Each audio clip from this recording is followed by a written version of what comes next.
Hello everyone, नमस्कार आणि तुमच्या सर्वांचं घरची कारभारीमध्ये मी शकुंतला चव्हाण मोहिते मनापासून स्वागत करते आणि आजच्या सुंदर आणि नवीन अशा व्लॉगला सुरुवात करते।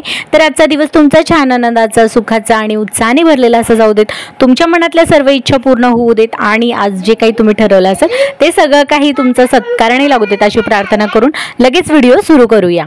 तर हाय गाइज, बघा तुम्ही कालच्या व्हिडिओमध्ये बघितलं की आमचे दुरडीचे रव्याचे लाडू तयार झालेले आहेत। आता सेकंड आयटम आम्हाला बनवायचा आहे, त्याच्यासाठी ऑलरेडी बरीचशी प्रिपरेशन करायची आहे। तर तीच माझी सुरू आहे, जी की धपाट्यासाठी त्याची भाजणी तयार करायची आहे। तर त्यासाठी जे लागणार होतं ते सगळे काही पदार्थ मी व्यवस्थित निवडून घेते, साफ वगैरे करून। तर इथे मी घेतलेली आहे 2 किलो बाजरी निवडून, त्याच्यामध्ये अर्धा किलो 2 किलो बाजरीमध्ये अर्धा किलो ज्वारी, अर्धा किलोच्या जवळपासच गहू, जेवढी ज्वारी तेवढेच गहू घातलेले आहेत। 2 किलो बाजरीमध्ये अर्धा किलो ज्वारी, पुन्हा एकदा सांगते, आणि अर्धा किलो गहू।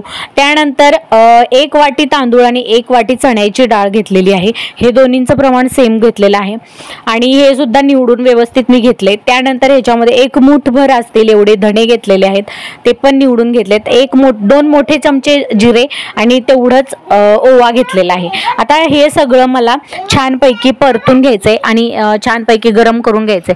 तर जसं आपण चकली भाजणीसाठी घेतो घरी बनवताना, तसंच अगदी आपल्याला हे सगळं पदार्थ भाजून घ्यायचे। फक्त की ज्वारी, बाजरी आणि गहू ते आपण डायरेक्ट तसेच दिले दळायला तरी चालतात। तर त्याच्यामध्ये ज्या पदार्थांना आपल्याला भाजून घ्यायचंय किंवा ज्याची भाजणी तयार करायची, गरम करून घ्यायचे, त्यामध्ये पहिले तांदूळ। आता तांदूळ जेव्हा तुम्ही परतणार आहात तेव्हा त्याचा कलर चेंज झाला नाही पाहिजे याची काळजी घ्यायची। अगदी काळपट असे नाही करायचे।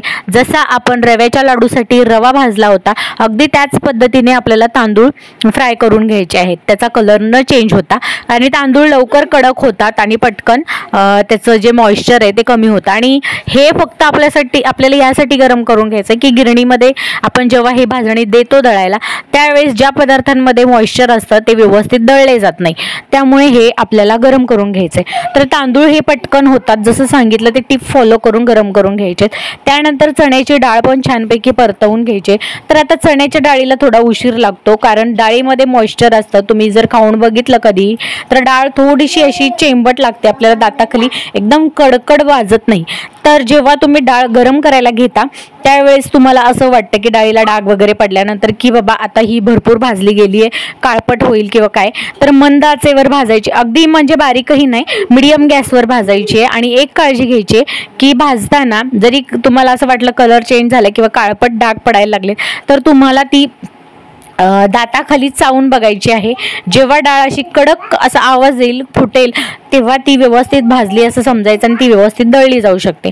त्यानंतर नेक्स्ट म्हणजे धणे फ्राय करून घ्यायचे। आता धणे कसे भाजतात, कितपत भाजले जातात ते तुम्हाला सगळ्यांना माहीतच आहे। आपण बरेचदा धणे गरम करून वापरतो भाजणी करून, त्याचे म्हणजे भाजून वगैरे मसाल्यांसाठी।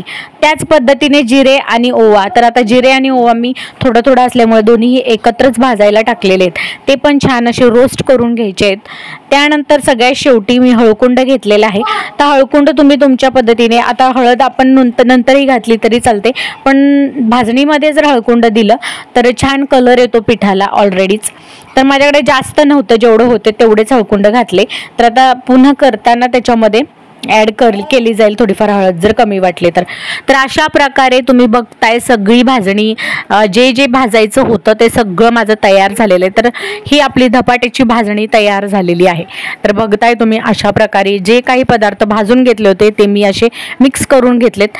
त्यानंतर आता मी हे इथे ज्वारी, बाजरी आणि गहू ज्या पातेल्यात ठेवलेले त्यामध्ये हे मिक्स करून घेतले। थोडंफार कोमट, म्हणजे ते अगदी गरम असताना मिक्स नाही केलेले, थोडंफार थंड झाल्यानंतर मी ह्या मिश्रणात ते मिक्स केले। तर अशा प्रकारे ही धपाट्याची भाजणी माझी तयार झालेली आहे। आता मी हे दळायला देणार आहे। तर ही अशा प्रकारे तयार करतात धपाट्याची भाजणी। कशी वाटते ते मला कमेंटमध्ये नक्की सांगा। तुमच्याकडे काही वेगळी पद्धत असेल ते सुद्धा मला नक्की सांगा। आणि व्हिडिओ जर आतापर्यंत पाहिला असेल तर लगेच लाईक करून टाका, कारण इम्पॉर्टंट टिप मी दिलेली आहे। आणि आय होप की हा हेल्पफुलच व्हिडिओ आहे प्रत्येक गृहिणीसाठी। तर अजूनही चॅनलला पण सबस्क्राईब केलं नसेल तर लगेच सबस्क्राईब करून लाईक शेअर सबस्क्राईब करून लगेच कमेंटसुद्धा करा. तर चला इकडे ते भाजणीचं वगैरे झालं. त्यानंतर आता काल रव्याचे लाडू बनवलेले, त्यानंतर परवा दिवशी जे काही मी करंजा वगैरे आम्ही बनवून घेतलेल्या. तर आता डोहाळे जेवण हे 2 दिवसावर आलेलं आहे, त्यामुळे परवा आहे, त्यामुळे मी आता हे सगळं भरून ठेवते. दुर्ड्यांमध्ये व्यवस्थित पॅक करून ठेवायचं आहे, जे की दुर्ड्या पण मी काल आणलेल्या आहेत. तर आता हे सगळं काही पॅक करून ठेवायचं आहे. तर इकडे आमचं तेच चाललंय, मोठ्या ताईंचं आणि माझं. खाली छानपैकी पेपर वगैरे टाकून मग त्याच्यामध्ये भरून ठेवायचं चाललंय.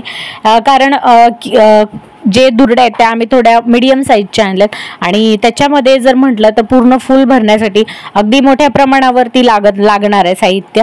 पण जेवढं आम्ही बनवले ते पण भरपूर बनवले, 1-2 किलोचं सगळं काही मटेरियल बनवलेलं आहे. तर त्यामुळे खालचा जो बेस आहे त्याच्यामध्ये थोडेफार पेपर घालून मग आम्ही त्याच्यावरती सगळं काही ॲड केलेलं आहे.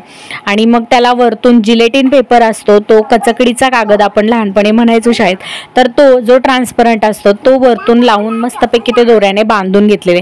तर अशा प्रकारे जेव्हा आपण अशा कार्यक्रमांच्या दुर्ड्या वगैरे नेतो त्यावेळी ह्या अशा पॅक केल्या जातात. जर कुणाला माहीत नसेल तर नक्की तुम्ही बघू शकता. लग्नाच्या वेळेस पण मला हे सगळं शूट करायचं होतं, पण त्यावेळी नाही जमलं. त्यावेळी मोठाच गोंधळ होता, खूपच म्हणजे आणि पाहुणे वगैरे होते घरी आणि मुलांचा सुद्धा गडबड गोंधळ असायचा. आणि त्यावेळी सगळे जास्तीत जास्त दुर्ड्या होत्या, पदार्थ जास्त बनवायचे होते, त्यावेळी वेळही भेटायचा नाही इतकं शूट करायला. पण आता अधूनमधून तसा जास्त वेळ भेटतो, त्यामुळे मी शूट करत असते. तर बघा, तर करंजाची दुर्डी पहिले भरून घेतली. त्यानंतर नेक्स्ट म्हणजे लाडू. आता लाडू पण 2 किलोचे केलेत रव्याचे, जे की तुम्ही पाहिलेलाच आहे त्याचा व्हिडिओ.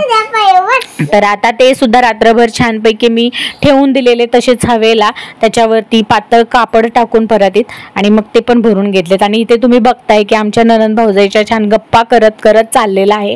तर आम्ही असंच जेव्हा एकत्र असतो त्यावेळेस कामं करताना आमची तोंड पण तितकीच चालू असतात.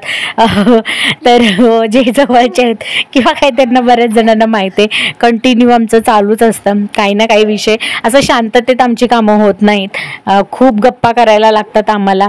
काहीही झालं तरी म्हणजे गॉसिप थांबलं नाही पाहिजे एवढं आहे.